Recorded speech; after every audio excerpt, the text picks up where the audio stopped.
Kotokadi that's no Kotokadi was not before 1992. Yeah, so Kotokadi International Airport in the era of 1992 Constitution. It is okay. But no so omugina de ka say yen change Kotokadi free so. Oh, yeah, Kotokadi yen change free so no. Even this one is not by Constitution. Kotokadi and it's not by Constitution. Right. Morally, no. Kotokadi is not supposed to be on that airport because of say baby a free banner. Or say I can't say I can't a kui. Kui totally ye just had yen intum. Yen intum. What I say what the DNA bay and I saw the DNA bay. And I make us no argument or more build on that time the constitution or the year at that time, which also respect the constitution. But brother, so on yes sir. Okay. And I do record say name of a be can croma 170 each na yes and croma yen from so won't be near but I'm telling you so be I wouldn't need better to get that person na the mono croma was say papa mo bonimo o say morare no papa no kotoka din da so no enye but wo man fa moro o mo ko ti mra na o mo ko ti din na ama se say amanfo so yisu mra no e de aka say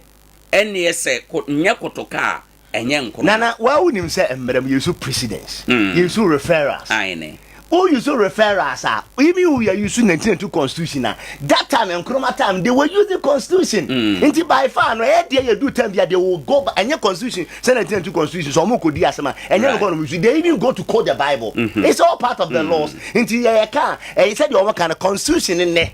And omudi gina so aye bibi omode ya me said in name say ba na crank ya change said you okay yeah the Ghana International Airport no ka so me ni problem bia but to argue say Nkrumah ye say to deserve no de na de me no bi me no mo nya adwene okay and said you omode ba to so no bia no de bro Nkrumah so in Ghana na ade ne say enei na sem ne yekan ye 1992 constitution emu ne we right enti mu no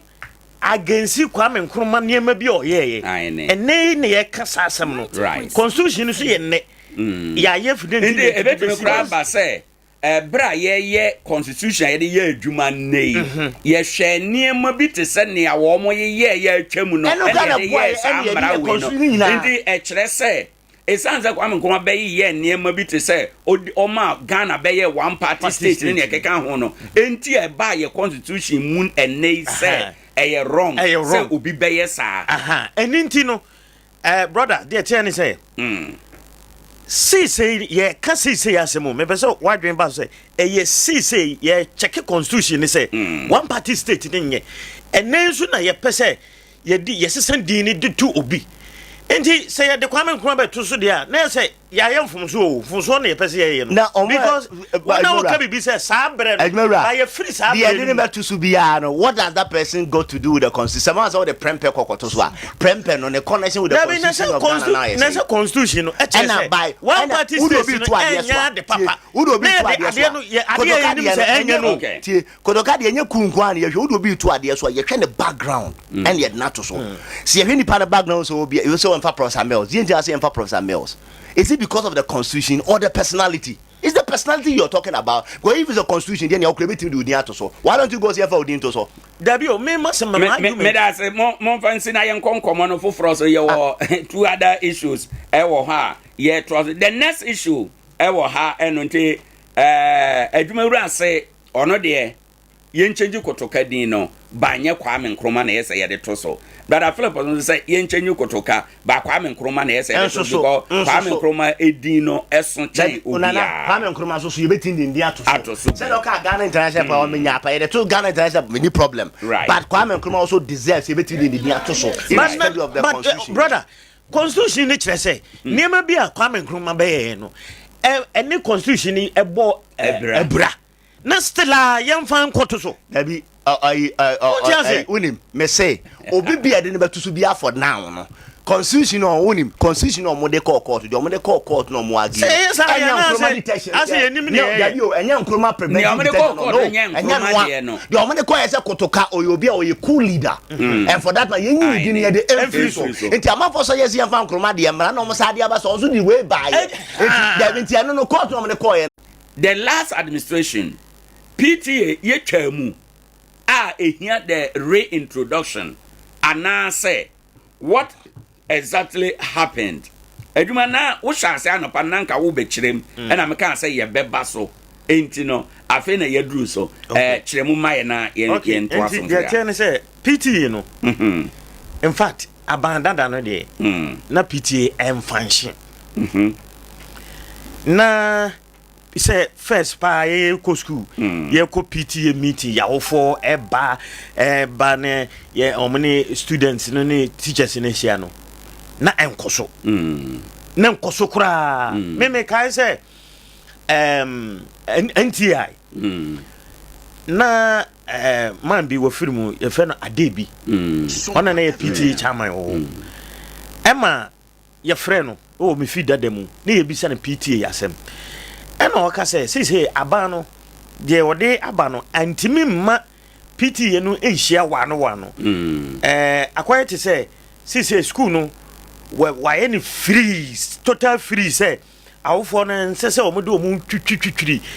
school sem bi ni ade because who kwai bibia ye free na PTA no kra na na awofo no kra de nkra na omo keka de na omo koye because why ade ni free bibia okwa ye free awofo no kwai nyese sika bi na omo kwa akwaje omo ntua bibia omo nye we ntino ama ayete say awofo no kra no adwuma first ni ehu no PTA mu no emfanshin bi entina PTA no na enkoso enti ema me kra no na me bibisa a lot of questions ama na catch them say me pese me hu dia me ko headmaster ho no no de ba bi obeti me yi anu adu no kre say aban etwa mu no de PTA de na no kre ni na emfanshin right te say first pa na PTA wo ko sukua na ye wo mbre bi a awofo no ba wo ma me beba ni ade ma teacher form be meeting ni ade no na nkoso enti me kan say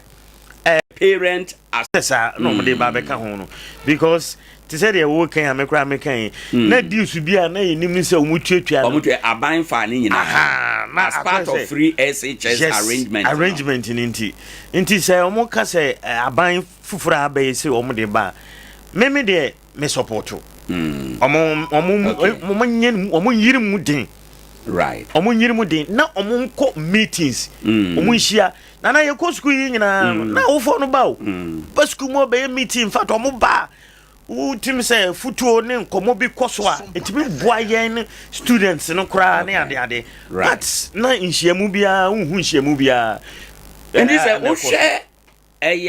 the style abandada no ye PTA oyiti ni free ho e ma ne beka PA no na fe or adopt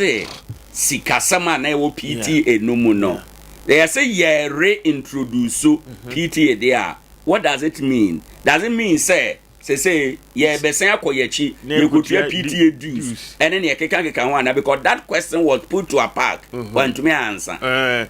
definitely nana say sano beba there me gidi say dues no beba eno de dues no beba because it is a kobe awofo no be ko school mo ko akoye meeting den na man kitin wo a ebehia me kai say NTI de school na meka ko pa na omu hia nkunya dining hall omu hia nkunya na omu time nti omu committee nti omu ko no na omu say awofo no emwa right na ko mu nton nkunya ni bi plastic chairs bi na ka omu fancy wono omu fa omu ko dining omu atena so ne ade right ema awofo no bi no mu start say omu contribute ma omu to bi de begu dining hall na di usu no na nye na dia minim dia but na yes ka bia so bia bro awofo no so what I say nti say president Mahama so about by review nti I think say review na na chance no forum na omukoye no e bia ne ye be sisa bibi ye be sisa nemam ye di biba be kan we be bi afiru mu be sure say no na chance no nti ba dia say PTA no dia say yes sign emra na omoye omadwuma to say na first omoye okay emra me da say brother yeah my NTI NPP for time no with the advent of free SHS no omo collapse the teacher aspect no ewo association no mu e ma ne beka awofo no nko anti association no be ye awofo no nko a tie be ye parent association e na aban adopt kano ana wo mutua fees na dues na omutua no. Now the deputy and the minister no anka say omo be reintroduce. Indeed, that means the old concept of PTA no and omo kan ho asem. Adwuma so no dey support say they should do it that way than the immediate past one na yayi a teacher for na free mo no. I mean, Medasipi bio akonya Adea. First of all, PTA no the early one no the mistake me no be na ne wom. Early one no. Okay. The very start at beginning na you know. One year the meddling. Meddling say na fe do time kra no. Ya na PTA no kra no wo bowra school no kra first mododo. Right. E could do point you na PTA no kra no. E kra take decisions kra chair authorities of the school. Na fe bi no mo PTA chairman na. Wo yi president wem so na ne wo. Afe de to so mienu so na afe ba sa na ayi no sikadie sem PTA ni bebre omo nsem panimpo de omto ano na afe sikadie sem ne namu ene ya yi ba ako de to so tu so no PTA no at a point no na sikagege no sikagege ba o muntu adi kakra de wonu ma nti aban no a otwa mu ni detective mu se hono ya ba bia omo de burden parents ne pa not just dues keke to be etimi ko hyiam na ko hyiam za na wona wo bi no wo ze na say omo mu ni bi no so omo intimidate o omo santa omo kokro omo take decision no ma take no wa ne abeka a kire nti yes at a point na be duru ba bi duru ye no right e man dina ya na Ghana to bi anana ya na kasa ne ye man mrafem to bi ye kasa too much ade bi wa process bi oni ye koma e be boy wo say education ye introduce ye free school. This is the time for the review. Because I think say what's going on. Schools should be my friend so-called schools are no. Omo de no omo ye. Because they do time be nem kwala ne di mu ne niam bebre ne nko yie. Nti abasa na schools ni bi ho no ma ebinum headmasters ne headmasters do na si fam for parents and said the way amoma na si ko no. Si e ko ni se ya ne amoa de ya be ha ntu ya Ibrahim Ahmed Brebe odi aduane park track be echo northern at Tamale Senior High School or something the command ni nyina as a result of reports and na eba no and man to sana mo that time no nanka PTA no e wo in place and committee to na mo bi dia boa ban no amanka ne ho ha no come say ne ma ne ba abonten no kwa say na do time ne kwala ne pie fra abonten ko to aduane you see them right because na aduane ho ayeden nti PTA no we free school no mu a enye sebe obi okra na nye PTA no join you ba ne nsem wo bi.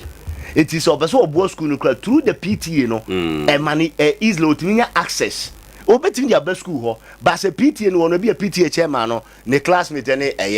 adwumawura nti adom adwumawura kwakọ no ne kokase so okay your problem we ya e managene baso more than so ogina for obi kura wa abrochiri and now school no person oboa but obeboa obetimi dia best school ho but obi on ma connection be but wonya no yonko a oye ni colleague no ne kasa eboa and you know say PTA no and also boa ma fe kura no unya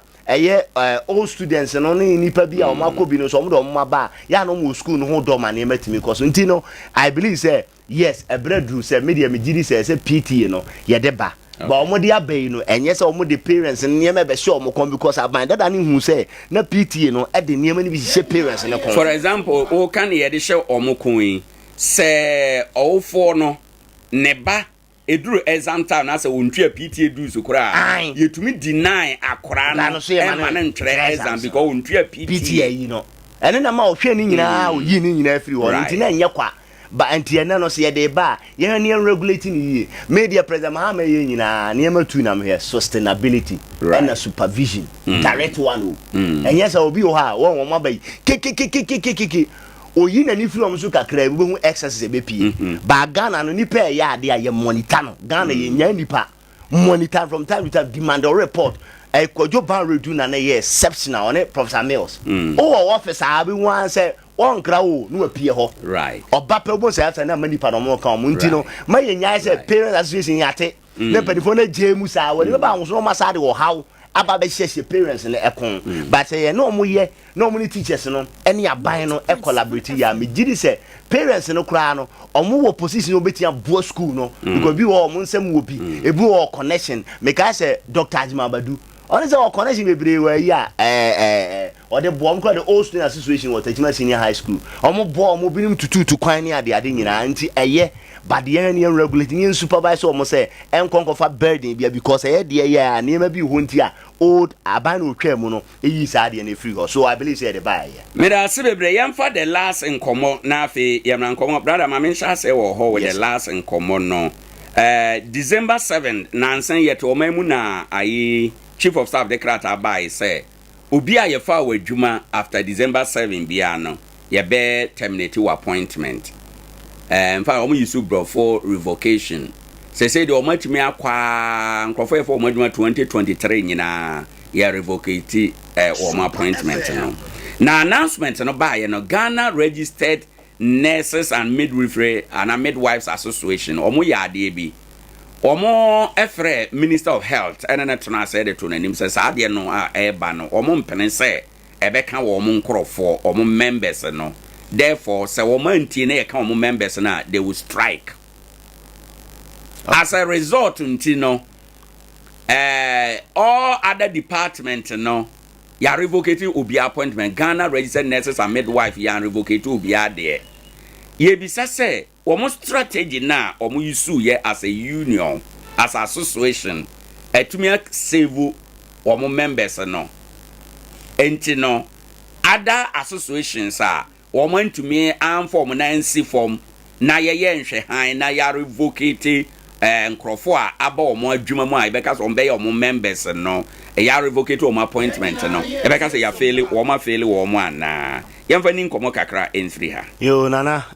medasifi Ade issue is I believe say they use the wrong word the last time I say revocation is a wrong word. Okay senke koye so mo yeso ye pese sign ehwa manfo nkratem no mayi ni reassignment ni reappointment mo use word bi kra technically no mo de ye kra na ehwa ase economy kono ndinga nurse fo de ba yi no ka ba beto so manfo so wampa enya de see you obi everybody be ba ho so ni you and you because omo no sometimes omo intel omo woni ema bebre omo pick ya omo de yes ade omo ya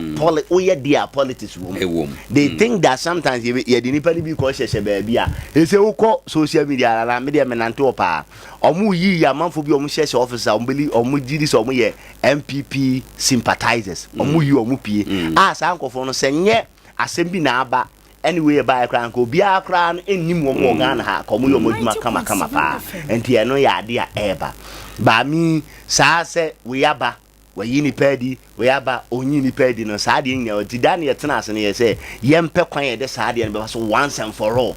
ba sa iwe anamo word no mu use ni anamo mu tu no mi giri se nya ade a eboa right ba kono ko yi one of the deputy ministers no public sector reform also on a victim of 2017 and maybe some say na eboa na ye ode na say nya ode de ade na me de ayi obi and that time no were you politically motivated so go play mafia na no now you young lady a open adwuma dey aye and ye wo sa obi twere ba say na mfom no mo koko board na yi ni Bank of Ghana ye fa omo e ba na revoke ye no boys ayi bi sun ya afa de no the Quran and Bible na e show mo nkran sa de ne nye de a na wo ye na ye wo ya de a wo se obi ayam de a meso me ye ni bi what kind of nation are we building like that so obi ayi ade ntia wo se ye nti nana we no de apart from nurse for ni ade no me just this issue ehia holistic approach wo se resolve ne e ma ne nkwa ni mu because one way ya e be ye kaka na ade on take for that e mu o man sa obi wo kwa na no we expect no to betin dia boa sector na mpa na nso si yakwa yin afro because of say adwene bi aye adwene na nurse for me bo ma ba so and two nana obi a wo kwai so fighting don't just say that you revoking now to no so you sue mra or you sue to me ye o mra ohonom you can fight it even say one ko do ba bia kra na e be ma next time aba bi ebetu ana wo be we say wo ya they will flood you with court any suit any ade nti e ma obi anya de ope nti say wo means no a obetimi ya say ayi MPP or more national organizer was Nana B. So the be court. Esa we some hanoma. E bebwa said na oka age prempemo yo. Dr. Nkomdi very good. Say you need be argue around all these things. Na boa mo man na cause by bani akan anu atum de enkasa aban bi na abanya aban ase wona oka ye. Yinya to aba wi a we are president a wonya president man NDC ane intermediate sa word on we use revocation ya de no because me sa sen we to say the kind say ya mfa mmara bi ansia no a I fear for Ghana. Yes. Nienda misroma Ghana ne say two things. E kire say obia ye befa wadwuma enne ekopem da omampani mahama befra konwa so bia da omampani mahama befra konwa so da na wo so wo fira konwa so because before abaya obeba no ono so beba be ka say mo so mo ne mahama ne baaye ndi mo so mo nyina mo no nko and apart from that no the second idea make us the misroma Ghana ne say when yet o man mu na aban ka say me otumi matwa we adwuma mu yafa wadwuma mayiwadi yafa wadwuma mayiwadi se dakoro nkrofo bufu na ye sori tia aban no a oman no yasomdwe entena ho said the ite wo sisi inti a dangerous and serious issue. Now Dr. Baumia Kasim be very intelligent. Or say aden ye pese be bi enyuma ma amanfo right no mo e betom ye yi o madi nti e ba sa ase ye de sonye na ekonsu e de na bebam nti se yesi aba na 24 hour economy abade a o woni se we mu okra ka nya problem bia nke betia ye adwana mo bia nya bi aye se wati ase even though omo ye bi omo agi atum de no say na omo hu say de omo ye ne nye wo so ba ni say repeat the same because body ga say obi ya ade na be repeat the other person chere say the same way man call ye no so ye ma wonko right enti no media na say de o kam na o ya adwene o no ni be ye obi kura ba uni obi antiri mo de obi di say okay 20 years ago akwem say okay Prosamels na fa no president mama obi o date here the fa obi yimu ina yes and he can do that and you see Adea BC 2009 Professor Mills take office for non-formal for because that time I may run a non-formal for project being with World Bank in Tinami much aware. Professor Mills eba no a non-formal district directors no or dismiss or munyina and omukọ court to say ya mechanize here President Kofo mechanize here on the prior to that no not set positions no na ye co-terminus with the president. Yes. President no abangua also wadwuma no agu. Yeah, it's true. And President Kofo mechanize wo mo enti no President Mills by no feel say non-formal for no e wo say wo mo ko. And o withdraw mo no so far the directors. And o mo call court and o mo win case no say they have been mechanized therefore e wo so o mo ko so ye adwuma they are permanent staff. Yes. Intino at a point in time 2009 I say we are making oko district bia na e non-formal directors mienu Professor Mills there no na nea omo ba beto omo no intino sana na ade no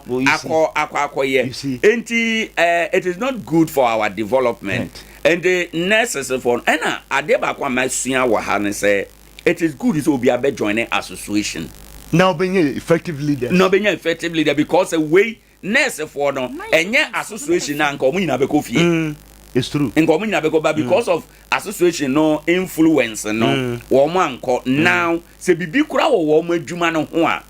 they can take time to rectify it. Yes. Okay adwuma asabne na da hoyi ma mintie we enti registered nurses me ya edema a teacher for no edie no ayene minima de anate for nagrat minima de omote omo ye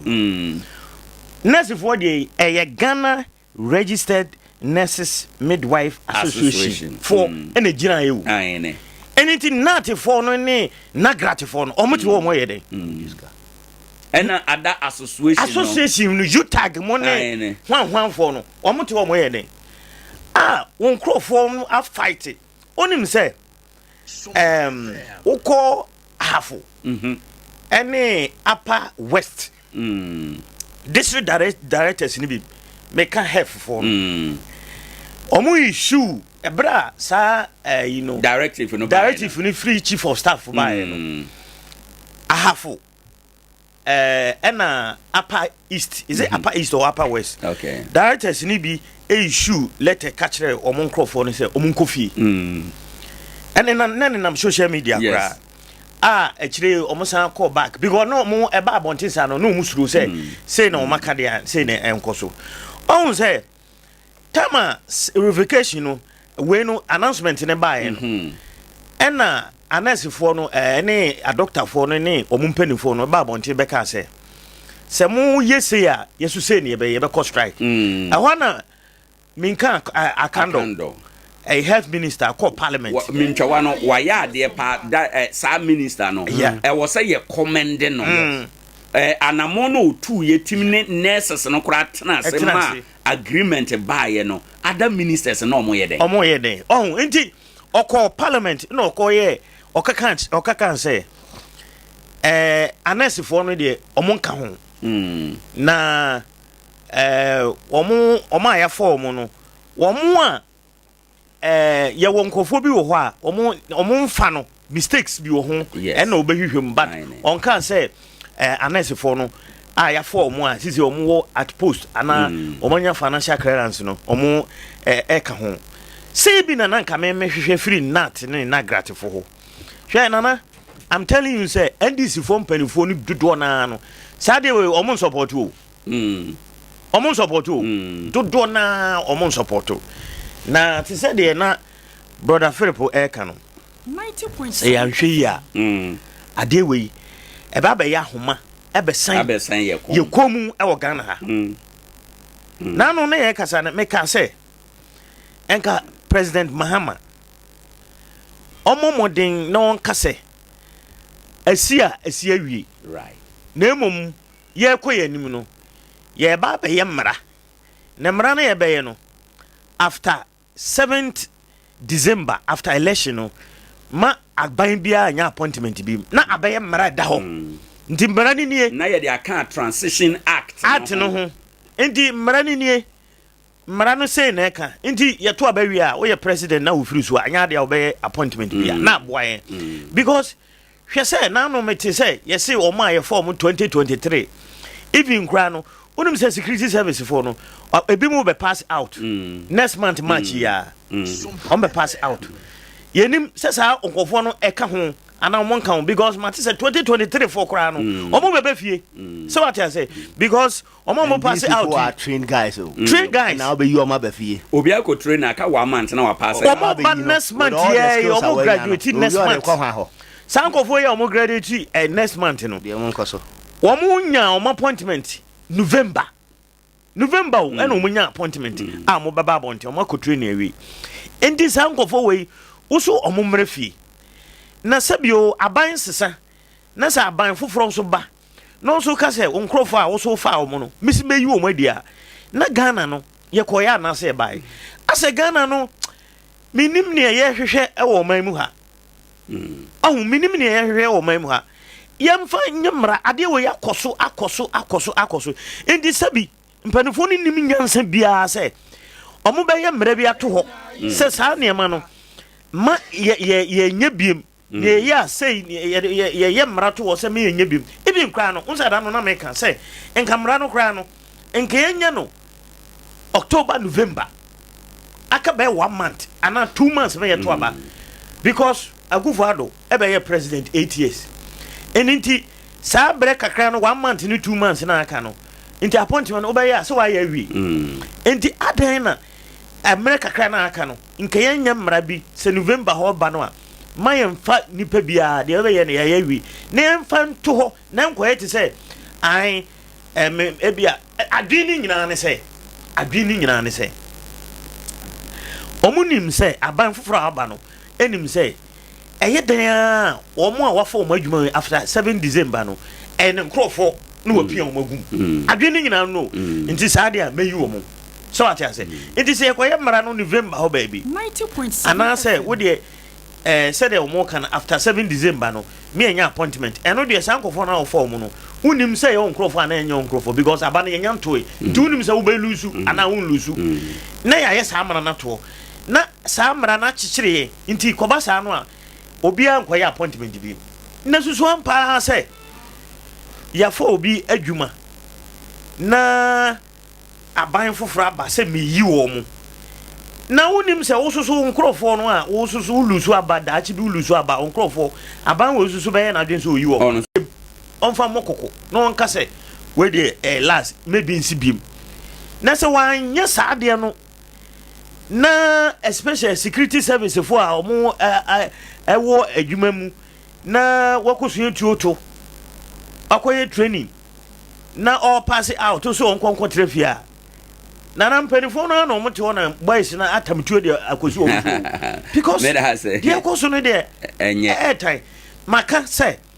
NDC mpanifo no dodo na ati asasem no omo nyintumo na omo kro omo ho hyehye omo say na yakoso no ese president but omo ntimi nka okaka ebia okuta position bi na yakwaje afiri onsem ana ya tata o wani kura nka e wa adwuma no mu omo dodo na support decide we die president mama nye bibi mfa ho enya de papa enya de papa kura na we no mass one nipa no doso na no na me check Akufo-Addo 2017 senka mpese me hu se sa mass one say nipa dodo say oyi om so mkotefi man shada hu de me hu ye domnovomu ene ada maku bi me check ye kra am say na nuru be 50 kra say mass one say ye yi nipa dodo wa adwuma mu say no wo de ya check hwe 2017 Akufo-Addo buy na say security service dodo say nkofie teacher for dodo say nkofie no me check ya ma hu say bi do oye niema maku mienu miensa bi ba say dodo say no de me check ya na mpese me hu say omo say Akufo-Addo pam security service ana pam teacher for so omo kotre mfi me ye ya na mpese me hu but me hu sa nkofo no eno na ye state institutions bi mu ye omo ya appointment bi domrovo mu de ne 1-2 bi na me ko hu ye so what you say enti no president mama Adea we de enye nana enye kura onfa ne nansi form na onye bibi mfamfa ho pa na omwa because here teacher for yi obi akọ tumunu ho ena wakọ han dan han dan a ogusu a wo kira de o na wo se daba kope omra no metrefi nana eyare ho sempa eyare ho sempa adwuma ni mo man mu na nyame adom sabi nya se onye qualified so wa wi training college no wa school na wi o nana wa school na wi o right me crowd there initially no na me letter na directives no every chief of staff by na me tin initially me tin say omo nye qualified omo yamfa kwan paso anform so what I say no omo boy wura mu ene ye yi omo but entesa say ono wi training college wako school awie kuta certificate wo kira de na ya rehosem right na me de ade ba ko so no say ade na nurse fo no de omo ye ohun ade de omo pusu omo ne de aye na won tia say ayi omo pusu omo no omo de aye omo nurse fo no omo so chen teacher fo na sabi o enye teacher ni ko na kire ayi nurse ni na de se what I say den na nurse fo no de omo pusu omo no yetimatie omo na teacher fo no ne ada ayi security service no omo de mu ntimi ntie omo na what de asasem na kwa adwendwe mu de ada na nurse fo no de eye ya yeti omo de mu ntimi omo na entra na me bisa say omo strategy na omo yusu ye no other groups na omo ntimi yusu no omo association na fail omo ana enti we kire say natifo no ne nagratifo no Mohammed me say Nkoranza me da asemira ma yentie wa no pay Mohammed me say Nkoranza me da asemira ma yentie wa no pay me kia na me check mawura right na me kia Nkoranza ban Sompa no na buli manoko gege kumda no question I want me say PTO issue manoko gege kumda no question I want me say PTO issue no me ne do mu ya gi me bre say mpanimfo ya hyehyeye e woni pepa mu no mo ne baba ka ye se de gumura na wo treche mu no no kure even say wa wo for kure ba school accounts what in the finance out e bisa on what in school mo and also e bo be brave and sure chief of staff e shi share di my ya to them that me Mohammed say let me hear juma wo ni bank let our bank no go ya no le Philippines ma me nua no mu bi but yes na te say ba no when your explanation so I kire ndi to phone bi no explanation say one na wo fa wo mo to 7th January or 7th December no budget bɛn na ɛkava ɔmo enti ɛno na yɛsrɛ sɛ pop NDC MPP me NDC me mɛka me no korɛ saa de no ɛnyɛ right any movement dey come ɛsɛ mpanimfoɔ no ɛtwa because me nua ɛna ɔmo fa na ɛbɛyɛ me ya bɛnya MPP for the year 2017 no have been no and that doesn't mean say ye be theater then mpanimfoɔ the measures ɛto akwam hwɛ sɛ yɛnti na mo ho cancel bet ma fa nipa no na wan fa no na 7th December ase na mo fa nipa no ɛnka yie enti mpanimfoɔ no nyina yɛ hwɛ yie wɔ ho yɛda ase bebree ne wadwe nkyerɛ de ba 0598994994 na waba so aba bɛkyerɛ wadwen ɛna anɔpɛ nkɔmɔ a yɛdi no good morning wode ne baabi akasa fi so Japan because I think Nkoranza me da ase mira ma yɛntie wa anɔpɛ yi that Ghana man me short any serious ade me ba machamelande we get it just say serious NDC MPP or mine na yeham another mabuna e wo man na say we na wo man na yeham o mo hai kwa say ya for ni pa juma 2023 and say after December government in power who preach 24 economy so open your move Jacoban say why don't you maintain with the idea say the idea say we need to go say and one I think the same government is trying to preach but it's totally wrong my brother I know we sovereignty Michelle right yeah the order say bebre adwuma radio so 0598994994 0598994994 good morning hello good morning okay 0598994994 o friend na wabas no waba bekyere wadwen ye di PTA no ho asem aban so opese osane PTA no ba biem eno achie no wona eyi wo madwuma na nurse for no de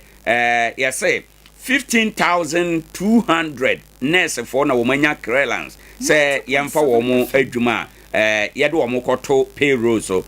kuo no kura abo amane say 15,000 we achi yemma obi mfira bonten ema mewuram ye say ahwe ehunu say 15,200 we nyina no wo makọ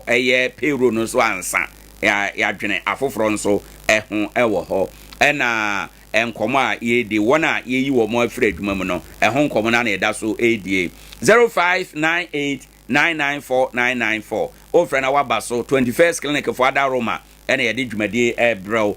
wonso wadwen kyerɛ ɛyɛ de wo hia wonso nsusu ye ɛyɛ de wo hia anope bra bɛka ye ho na fa wadwen kyerɛ ebra kyerɛ wadwen efise wonso wo ka ho ebi brother memfa wodi a edi awieye ɛwɔ ha na yentum nika nkɔ edwa ɛso brother okay ma memfa wadwen a edi awieye wɔ ha na yentum nika nkɔ dwa so one thing is political animals no when you start o ye wa so keka nsem bia no ma sha ase na omo wanka omo ayo tails no asa omo him omo tadua but one thing is ene you know say nipa yesu no saade no e favor wa e de pao et so kuma ya na ya media de mehu ne say yenhwe nana na niema bi wo ho no enne ye wo ho kwan say yebesi a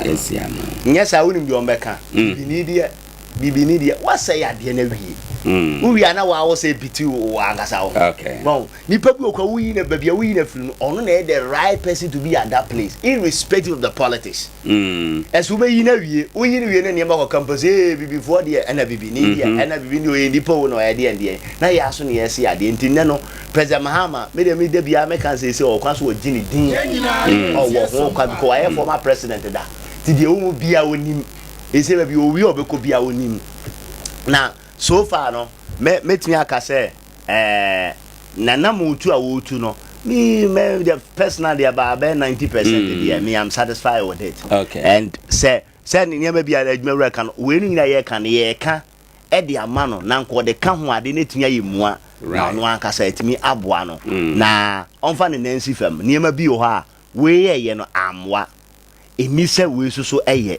na MPP for no so munya kwan sa ba ban mu ade ye ke no musu ntie on be repeat a ene ne ye omo asem a ba megiri se aban wo ho kwan se obetumi aye na ode ne magu akwa mu a enkonko ye se adeɛ bi wɔ bro meka sɛ re okay ɛyɛ na aba na ɛsɛ nneɛma deɛ ɛyɛ no ɛmfa so obi a ɛmbrɛ ɔman no na obi a yɛkura unemployment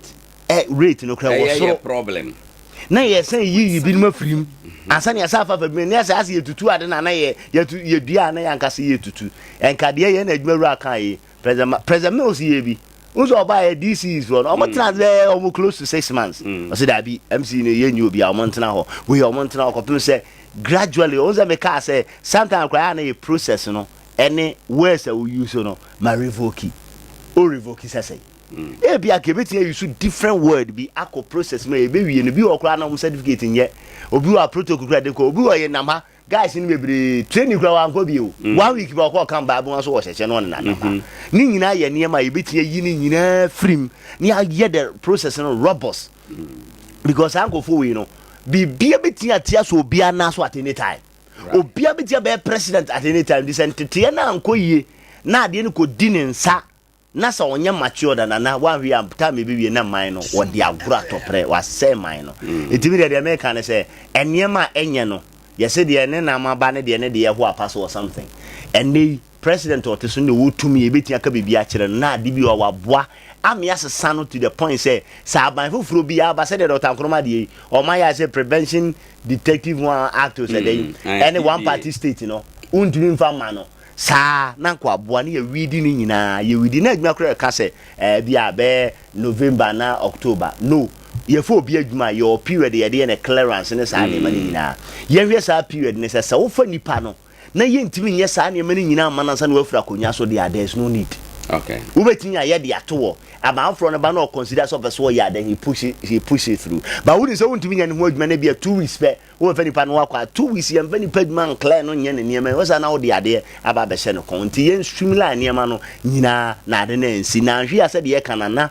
na de wo how kese abre wo mine me da se bebre adwuma o de dia we ya ai nana say wo nya adwuma wo ye jobless a yawo se wo nya adwuma ade ba ko yawo wiase de ekoba nyina wo ne de besoa wo nam se wo nya adwuma no shatale kra na ye ka ho asem wo nya adwuma we de ne yesika kotoye wo ina nyame adom ya fa madwuma nya say bia me qualify financial clearance afame se me koye adwuma on say we na ye no labor act no kire say ukọ oye fa wadwuma ye wo process bebre a obefam financial clearance na efa wo ese bibia fa wa wo ho kwan say adwuma na wo ye no ukoso ye o sankofo ye kan nyina no financial clearance ne fa wo mo yes am fa wo mo labor act ne sa na eka sa wate ase ubeko say medicals na say o ya wo be ye bibia sankofo ye kan no o ma ye bibia o ma go through process we am kan mu nyina ma didn't na say wa fa process we mu nyina wo san say onye den o ma metrenfi enti ye besre president mama ontie amanfo nsem mo ka no ontie amanfo nsem mo ka na ni decision we on reverse on konachi on san mo nkoye o madwuma na afei say nurses for mpanimfo 15,200 ai ne o mo ye adwuma o mpanimfo akasa ama ban na tie o mo dia na grat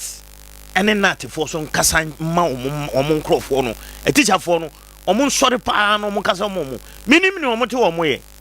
won because ade ne ban no amase e teacher for nko a Sompa all public sectors eninti adan na bi mo atimi agire mo aye mana yeye na bi mu de o mo kofi ahono na me ye o aye me ya papa ebi mo atimi o mo mpanifo agine mu akasa ama o mo de ne de ayeye o mo de ne de ayeye na mo no teacher for no mpanifo no de na mo so mo te wa mo twen mo so mo mra bonte mekasa se ye hia teacher for nkora wo ho a se hia teacher for mo nkokere ma de no mo nyai ne ekoso no na se bi o nya adwuma eya ya boy ya ba Sompa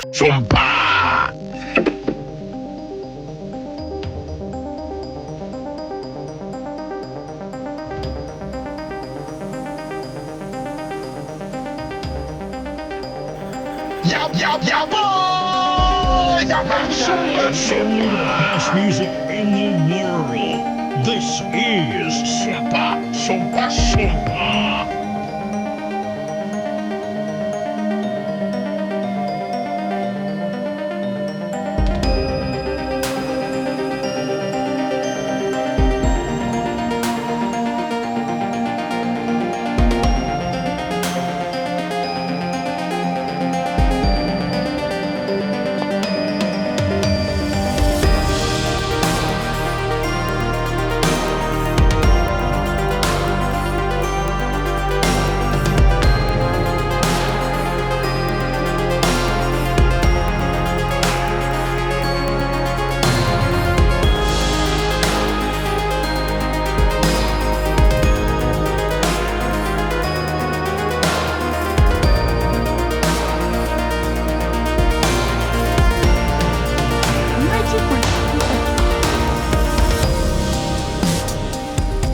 Ufra unyan kupon se omwo na se nyame pa ebi adabi ebeye ye Adea Akye Abia dwumadi so ne ha Sompa 90.7 Simam yiru abo anope asa nonkro ho a while ago what a brother Philip enka sanso na adwumawura what ne nka da so e wo ha edo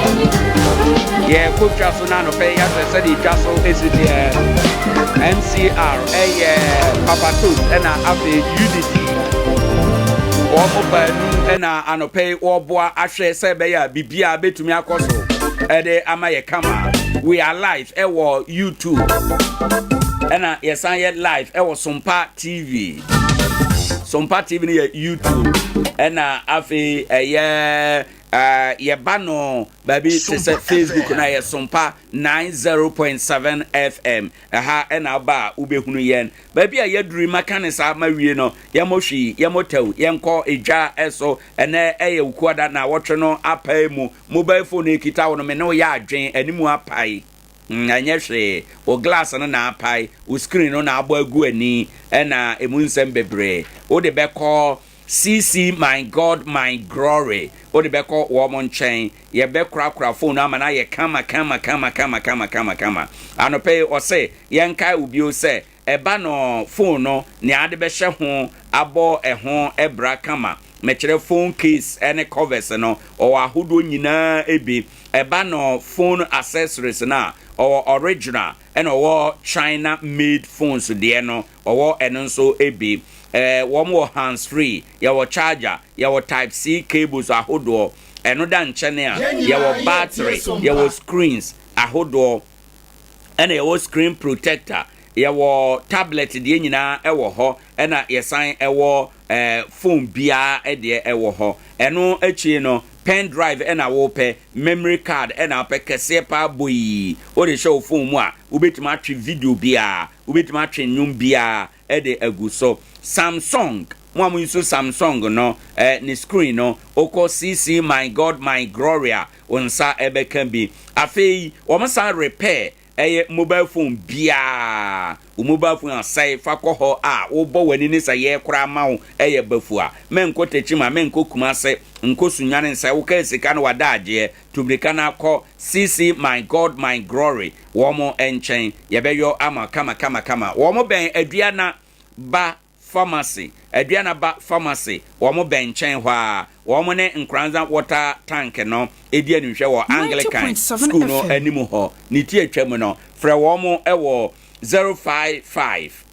4495912 na wafrɛ ene wo mo edi enkomo CC my God my glory aha ena obia esiesie ne mobile phone wo yare bomodian se wode waso ebefem me esan se yare uhe eya tabia products tabia ena akofa nnuru nyina badwa so ene ubetimi ahwehwe tabia kira kwan o ba bia tonu bia okwa wo se wo hwe tabia mesha ye wo tabia zeneke so eho tabia herbal capsules eno so ebi ho na akofa takum eno so ediaba na zeneke no wo yo bia untimi nidi wo aduane ye de mawa wo den saso ma na wo PS baby hwehwe bi na emwa sanso ena wo a ɛyɛ wo gonorrhea nso nya bia bɛbo ama no ubu nsa ne ma nkoyie mo am wo white afei wani ene ekeka wo nyina ne sɛ obenya tabia enuro bi na wanonom wakwakofa tabia takum abadwa so takum no ye mema de eche sɛ ubetimi abɔ adwuma ɛwɔ mpem anadwode a na wahwɛ tabia takum akira kwan ɛyɛ dru papa tabia de ɛyɛ dru ɛbae akyɛ na dodo na edi ho adanse nti unya bia ɛbɛboa wo ma opom din etimi akonkan wo honam twetwen wo yɛ adwuma kakra bi na wabrɛ hwɛ tabia na nonom na entimi mo frɛ 0243 686861 0243686861 tabia ebi eto aduro bia akwa unsa beka bi 21st clinic clinic of our time no kwasem ne se anuanom sa clinic we nyankopon adom wo mu din a eboro edin nyina eso asekere ne se wo mu adwuma sononko onuro sononko adokotafo nim de wo soro emfidie de sayade ne ne keka ho nyina no bibia ehwe ne kwan mu kama ni nyina ne se yesayade bia menka menyi yade no bi mfiri mu yade bia wunim ewa asase so no yade se yesasa yade nyina wo 21st clinic na mum yade pa yaji din wo na yaresam ewo Ghana ha ne wiase sesei sciatica ne yentinimu yade entiri na efiri usisi echi efa usirem ekọ na akokom kosu na tabro no a esi form no eho techema beye wo ya ne ya no na efe no sciatica no mpacho bebre fakọ 21st clinic ahade yete ne tawu ebekọ kama sciatica no ne ho ahomte o wan ma wani amra e do beto form usisi na ye wo ya a utaka sasabro na acho sciatica nsunsanso fakọ 21st clinic na yenhwo 21st clinic hoyi sa wokọ ebeboa wodie no edi adane efiri wo nan nifa na aba benkum ni nyina 21st clinic behwe na wahwe opreko ebekọ a emma biem enye no nko afei obi ho a ama wo nan no ayetofo we ompabo ahwe na erokora unhunu ni nyina no fakọ 21st clinic na yenhwe nkrabata dunum Ghana ha nyina okwa ubehunu yenro no nso entese nnuro nkaye binum a onu wi a na wanya akire yade no we ye nnuro a eyenuane nnuro ti onom a ebo nipadua no ema kwapom den etume ekoso 21st clinic se anope tutume kana hwehwe wo mo efi se Ghana ha de nkaye sayade na eto apenten a ene yede kwa amanone nanso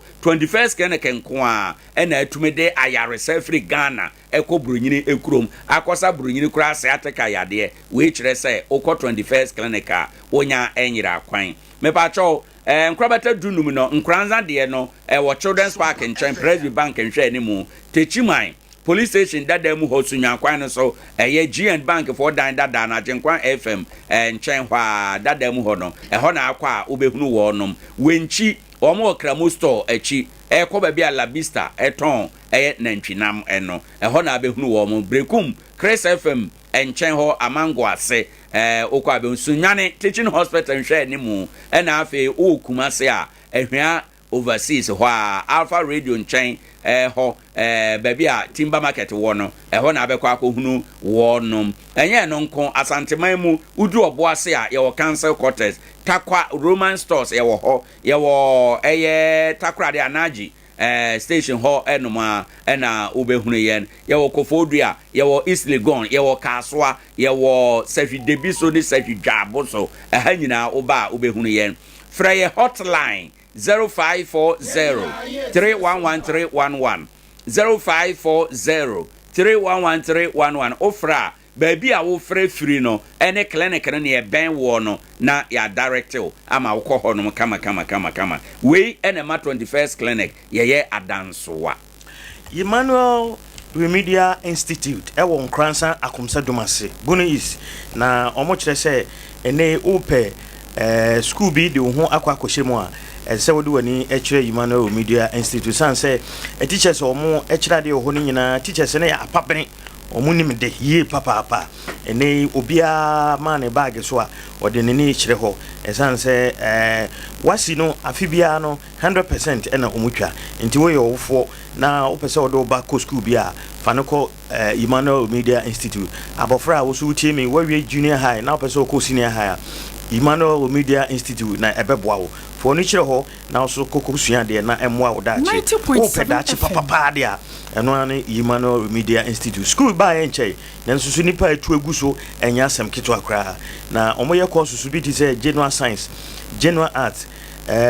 home econs, agric, visual arts and afi technical we nyine course so a omoye Emmanuel Media Institute na osemen kancho say akomsa duma se de maka na ho ena omo obetima frɛ omo wo 0242 10 51 51 0242 10 51 51 and 050 638 1267 050 638 1267 now do any akire eho Adea baako abu Ghana pa ye kokwaduro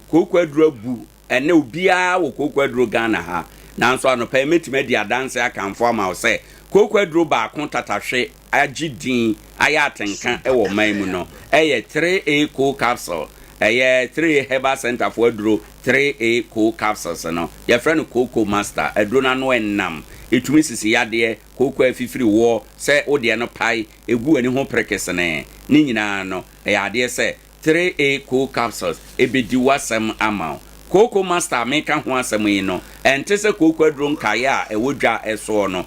onoma uyemu behwie we di ente sa onoma edaboko ewo uyem ewurawura ntini moja ahrawa ne brebo mu baabi akoko hye bia no ekopapai tu ase ema ho eto ubetima no makwa asore adwuma watu kwan adwabo ase wonte ohaw bia nanso anwumre obafia ubehu sa ampa koko no ni nyina no ase atu 3A co capsules die ne seso ewo koko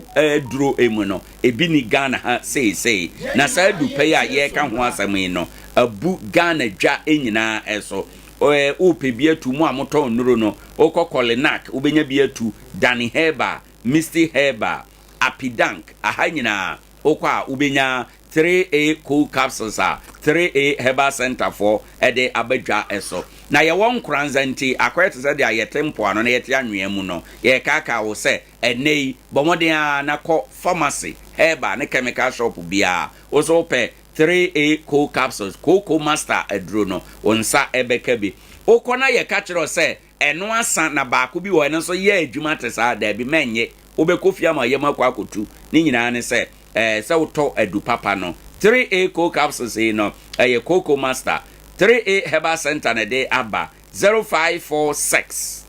107 107 0546 107 107 ofresa number ipe baby awo bia waboboa no ye be ma nsa aka 3A co capsules edro no din de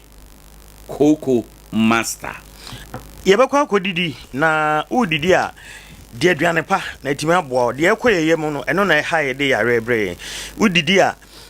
nya aduane bia na ese udie ko na koko didi aduane a ebeboa ma daachi ankofa haw bia amrew eno ane perfect kitchen and pap kire se ukọ ho na se ukọ akodidi na ebia wopese wode kakra gu fomanse wadidi eno so omoton de den ne de emre ebi ho anja anase de ano den ne de ano emre ebi ho na baabi ameken ewo why junction ho pe nti wodi wani akire hoyi na ukọ akodidi na wankasa watime fili jollof rice, fried rice, afi indomie, fufu, banku, plain rice ni nyina ya aduane a omo eton wo perfect kitchen and pap why junction baabi a Steve eton ni nua no ho ana obehu ukokoduru ha mayo omo serve so omanim te na aduane no so fiedie pe eno maye a uko akwakodie anopa no otwe ekopem anwumre anasa na dwodu baako Sunday to Monday de bia wo ye adwuma friend we 025 60 31 901 025 60 31 901 perfect kitchen and pub eduma ze biane no eduma omo ye eduma omo hutwa pa na aduane wura na ankasa so life woni mu enya agro your friend sister fia life woni mu oso obebre mo aduane ne wa ma eduma nkan ene wow ndu obi anko didi e bi se aduane pede Anyway, and then why my adwuma won kan ho. Enti me hwe time book no ma me. Wow be ba be sign after sabra man kan asem we awie. Won kan ho. Enti na yem fa yem to ana. Ah na ye de yem to. Na time no. Wo de ye wi time no be ba. Ko dia ko se wo fu. Sister vie do ya se come up. Anyway, ye cha perfect kitchen for nyina sister Afia wone wadwuma ye for. Na say yade ba wa kwan mu a mensuro wate. Tietia ene nimdia ba ma nupa nso abadwa so. Enti no yade ba wa kwan mu a emohu biem. Kane na yade ehu na ne de enupa da romanti yade enye hu biem. Ni hiane se wo obetu anamo akwakope ayaresa yichire herbal centers of Mama Esther Nedano se enka wo se wo de Esmond ko Mr. Abedwaso etumi koko se fifiri wo osisi na ye oya oba wotwa bramuna mono odefua na eha wo na yemu yade kekaye baba so wakwakofa bia asam yitiawa kope Esmond ko Mr. Ebetu ase kwata kojo ede ama Esmond born heba Mr. Ose yenka wo se no ye yamkro also dro okoko ye wo ya ehwehwe anase wachiri kase ye twenman unya Esmond born heba Mr. Also dro tatahwe ye wo Ghana se sia me no kase Esmond pan enso adro no obi a wenya stroke na wote apo ana wuhunu sunsanso ne nsanchene bi se o ba benya stroke no usisi na ye o ya ana se ohunam nyina ye o ya ade se Esmond pan ebedi wasema ma na eba no malaria wanum ato ntimi ne di typhoid ne sa ni nuanom sa anuanom yade no a me pa cha obebre Esmond malamis ebedi wasema ma o da wo so dae basabasa obeso dae utwa suo udidi owe nam ni nyina no dae so a enye papa yichire special cream bedi wasema ma ota ko nipa dodo mu oti badwa mu na odi dwa oton aduane anopa no ansa na bekwa ko gyina okra so ko di dwa na wakoye no fa bisra ansa na wako ebeboa oba wo boarding house fa bi mane nko nhye ne bag mu anwumre odware wie na obeda na wasra bi sunsumwane ne ohawa suku nkwada ye na omoda ho a omo nyina dan mu a omadare ntontom wie anadwi omo nyina saa yichire special cream ebe ko ama apampam ni nyina me pa cho bebre enupa meka ho asem bebrebe enye hwe ntio eye papa ntia omo de aba beja sompa adwom ha oba so hwehwe aba wa Sara obema nsa aka bi unya bia wawie woni yade to nkwanta sune mopai friends of Mama Esther 0246 775319 o friends our number ipe ene what wedi utia ye why lucky if you say yade bedwane Vibrant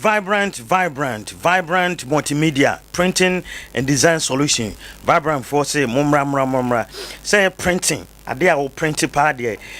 o print Adea to out him say yes Adea efe Adea na printing say enti say wo a opese o print bibia general printing say bibia e print bia akọ make say bia opese o print eye o niema bia furniture say large format printing DTF printing photocopy and our person ye ne duduo mu bia afa scanning lamination posters banners signpost and a signboard ahoro invitation cards ne nyina okọ Vibrant obeye dia mo say logo letterhead book binding flyers ahoro business card ne nyina ye Vibrant passport picture na person otwa Vibrant t-shirt bi and our person customize Vibrant afa Jesse o customize Vibrant printing bia wo Nkoranza ha na o dwoma brosan kese no mekire old market abrosan kese no o room number 20 and 21 obakwa akoto mu wo Nkoranza Edwura road so for Vibrant wo 0245 46 3216 0245 46 3216 and 055 930 1119. You free Vibrant I the any betre techima kwan so new magazine ho na Kwabis educational complex wo Kwabis an pay yen kaka wo say e ba no enwoma sua mu dia ne fapem Kwabis educational complex wo mo ka wo say ye je motofo crèche kosi senior high school nti ha no sɛ wabɔfra ba school ɛwɔ crèche a ɔbɛfa mu nyinaa kwa koduru sɛ obewie secondary school ansa na wafiri yensam nyame ya adom kra bia no achie no na yenya college so aba abɛka ho enti no ɔto nsa afrɔ atichafo no nyinaa yɛ wɔna yanya nteteye na wɔkyerade ɛwɔ hɔ baabi a yɛkyerade no so ɛhɔte ɛhɔ edimu papa yato wall afa suku no ho bɔnkɔda no ho ban ɛhɔ no mo dwofom usuade a ɛkɔ utim na ɛkamu tenamu afebɔ SHS no yɛkyerɛ general art business home economics and a general science yɛgye form 1 form 2 and a form 3 na hade oba yɛbɛgyo o suku bi mu wani nye hɔ twa wɔn mo bɔ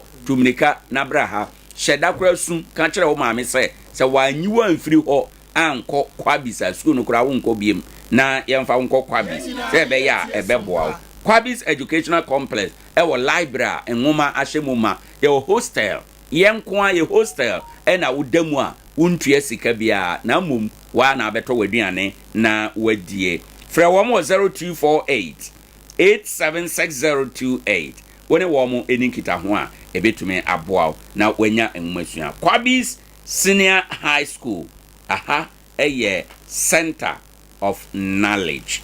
St. Mark's Natural Health Clinic. St. Mark's men control says so we are nko ade a ɛhɔ na sɛ wode wani ɛkyerɛ na ɔmode ende dan so ne sɛ oba baabi a yare ni wo bia de machine ɛbɛka wo ɛbɛtwa scan wobɛkɔ lab na ya test sɛ de yare na kwa kuduru bia no yɛbɛma oduro ama wanya wayare sa sɛ ye stroke fibroid afi hepatitis B wani na ye wo ya afi wo gono wo low sperm count afi sɛ usisi na ye wo ya wakoma o kidney wo ha wo ho mo amopa wo oba be ma mo china che for ni che St. Mark no mo mo amo afei ubu nsa niema nkoyie oyoba ubu nsa niema nkoyie ususa ninya so do ne be che St. Mark na omatimi aboa mo afei say diabetes ninya no yare a omusa ewo ho oba obeyo pregnancy test na wahwe ne ekoso ewo asetena mu omu ani anaso mo chira kwan ewo new market baby a desmo na brosa no ehwa pe ena omo from 0592 928 786 0592 928 786 afa 0241 023 418 St. Mark's na ma ye che nkrofo bi wa adwuma mu ha so omonyim aha na nka omo de asie St. Mark's na ma ye che omo ye hunu so omo nyina anyim wo mo so omo de epempen so ba no ye be che omo nyina na ye be hu nyina e wo ha no St. Mark wo gwa St. Mark wo ye be che omo nyina omo de epempen so ba no omo anim omo ho anyway Divine Winners Company Limited kaka wo say ye be kwa afuom ye kwa afuom a wo mo kwa akogya ye nkwan ye de Vital 05 awudro nim eyema moayen eyema nobaye udidua nobaye a esondo so kuani kugina fuom na wasere de ne sapem ne boza eja wajo afi metwa nobaye papa eye Vital 05 adri enye na okọ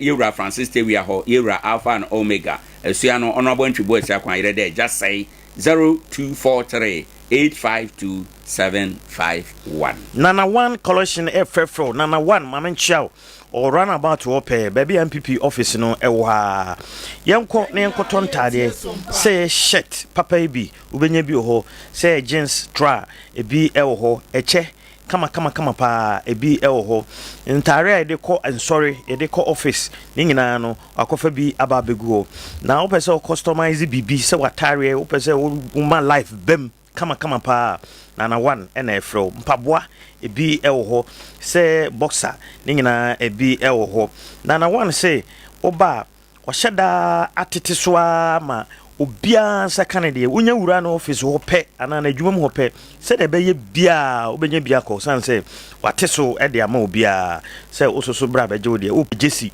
eno so akofa bi aba beguo ntare e de ko ayi eno so ebi ewo ho Nana one say o run about ho pe bebe akofito mu gina no MPP office ne nche ho pe okwa bebe a wo Ghana ha bia wo delivery ntino obesene na ye de abra wo Nkoranza so de a wona ntia na fa pragia wudu run about obisa se wo hwe abrante no Nana one obia be kire wonye na o kremu fra 053 266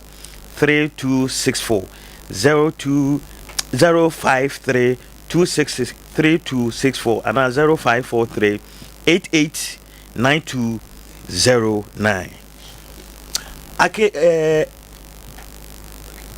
okay Bojibo Ventures also frame Bojibo Fidelity Bank, Eco Bank, Access Bank, Car Bank, FBN Bank and afe GT Bank bank ya mabubo din kire se wo agent e wo krom ha enti e bia wo account e wo ba bia na wo no ya transfer wa ba ha woni problem said de oye no ananse bank ne ye no ba bia wo no sa pepepepepe na Bojibo eye e de wo krom ha afe e bia wo so pese wo bia account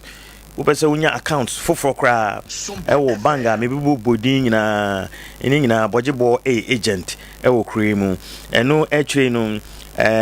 online application mo call college of education also so a wo tua school fees nyina yen hyehyɛ ya Bojibo G money ZP and so agent e wo krom ha enti for ni kyerɛ ho na omwo mo to credit dudu mu de akoye mobile money oba obesend bidi ade amount wo kuta phone wo kuta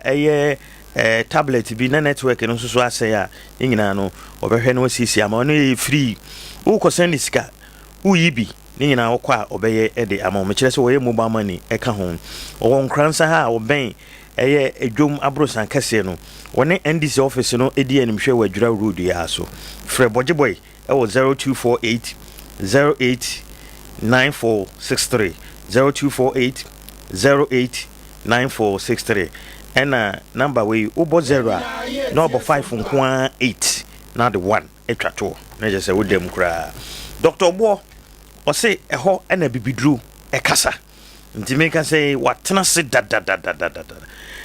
Dr. Obo ewo additional plot number 91 anes no so ewo Holland base in Chenwa oba obeye test biebi na ohun say yare na ha ana ha na wa na odi bibidru no account kama o pa wo unya bi afei wo yare friend diabetes wo typhoid wo namun sanyare ku kidney wo problem wo ulcer uti ya wo yare ahuru bia for ni chere Dr. Boaso na omo ono hono na bibidru ekasa friend we wo 0249 761 508 0249 761 508 Dr. Bo adwuma from Anopa to Enume 5:30 kwai na kohwe wo ho yare kwa ya de besi na ya kra na aduane no si time no ehia mi o ya na makodi aduane bi asem yes sorry say ya be confirm time no okay ya be confirm time no because say fi aduane de dankasa yes na ompe no ho asem so oh efia mpe no ho asem kama anyway yemfansi na yen sorry jumadi aka ewa akira eba Francis Kwame Boateng adwuma wura na hotel nka no na sesi aye kasai Papa Toast na afe Unity omna ye MC adwuma de ne de my brother Philip eba ye nyina ye ba be kire adwen wona ye da wo ma se kese pa wo mo a omunya adaje tie yen ade achen obi so afide no a ote ho saa okwa afumu a odekọ okwa adwuma a odekọ okọ baabi a odekọ ye da wo no ma se papa na fe ye tiefo a mo nso munya adaje de musika na mo frɛ ye da mo nso ase ya sama ye ka nyina ne se sompa ye ba osom na ye wonema bebra ye de ema nyame ya adoma efiri Easter bere ekro mu behunu dwumade bebre efiri Nkoranza kosi techiman ekosi sunwane kosi Kumase kosi takwatakra de kosi Accra ene meamia bebra ewo kwan mu ani nyina eba no mu behunu se ampa